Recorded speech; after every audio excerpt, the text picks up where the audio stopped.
কচি আম পাতায় রয়েছে 10টি রোগের ঔষধ। আপনি জানলে অবাক হয়ে যাবেন। আল্লাহ পাক রব্বুল আলামিন দুনিয়াতে কিন্তু কোনো কিছুই অনর্থক সৃষ্টি করেন নাই।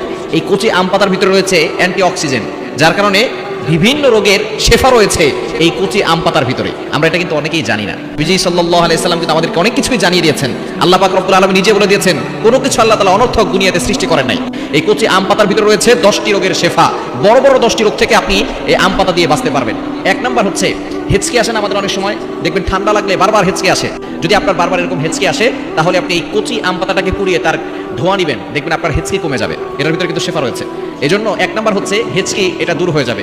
2 নাম্বার হচ্ছে আমাদের অনেক সময় কিন্তু আমাশা হয় কি হয় না?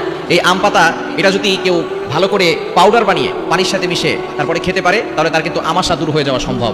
এবং 3 নাম্বার হচ্ছে আঁচিল যদি হয়, তাহলে এটাকে আম পাতাটাকে ভালো করে শুকিয়ে এটাকে পাউডার বানিয়ে তারপরে পানির সাথে মিশিয়ে এটাকে পেস্ট বানিয়ে যেখানে আঁচিল হচ্ছে সেখানে লাগাবেন, দেবেন কিছুদিন পরেই এটা আস্তে আস্তে করে ভালো হয়ে যাবে।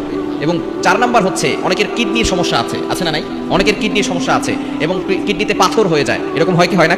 কিডনিতে যদি পাথর হয়, তার জন্য খুবই উপকারী হচ্ছে এই আম পাতা। যদি এই কচি আম পাতা প্রতিদিন সকালবেলা খালি পেটে গরম পানি দিয়ে হালকা কচি পাতা ঢেলে দিতে পারেন, অথবা এটাকে গুঁড়া করে পাউডার করে শুকিয়ে তারপরে পানির সাথে মিশিয়ে যদি আপনি খেতে পারেন, দেখবেন কয়েকদিনের ভিতরেই আপনি কিন্তু সুস্থ হয়ে যাওয়া সম্ভব হবে। আল্লাহর প্রতি বিশ্বাস রেখে আপনি আমলটা করতে পারেন। এবার অনেকের সময় ব্লাড প্রেশার হয়। ব্লাড প্রেশার 5 নাম্বার হচ্ছে ব্লাড প্রেশার থেকে আপনি আম পাতা দিয়ে মুক্তি পেতে পারেন। অনেক সময় ব্লাড প্রেশারের কারণে রক্তচাপ, বিভিন্ন ধরনের হাই প্রেশার, এই ধরনের সমস্যা থেকেও আপনি সকালবেলা আম পাতা পাউডার করে খাবেন, দেখবেন আল্লাহ পাক রব্বুল আলামিন আপনাকে সুন্দরভাবে সুস্থ থাকার ব্যবস্থা করে দিবেন। এবং 6 নাম্বার হচ্ছে অনেক সময় বাতের সমস্যা। অনেক মুরব্বীরা উঠলে বসতে পারে না, বসলে আবার উঠতে পারে না, এরকম সমস্যা হয় কি হয় না?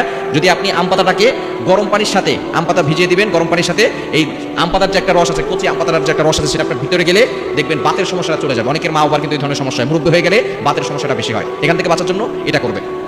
6 নাম্বার হচ্ছে এটা। এবং 7 নাম্বার হচ্ছে ডায়াবেটিস যাদের করে আছে, ডায়াবেটিস নিয়ন্ত্রণ করার জন্য কিন্তু আপনি আম পাতা ব্যবহার করতে পারেন। এটাকে আপনি আম পাতাটা চিবিয়ে খেতে পারেন, অথবা আম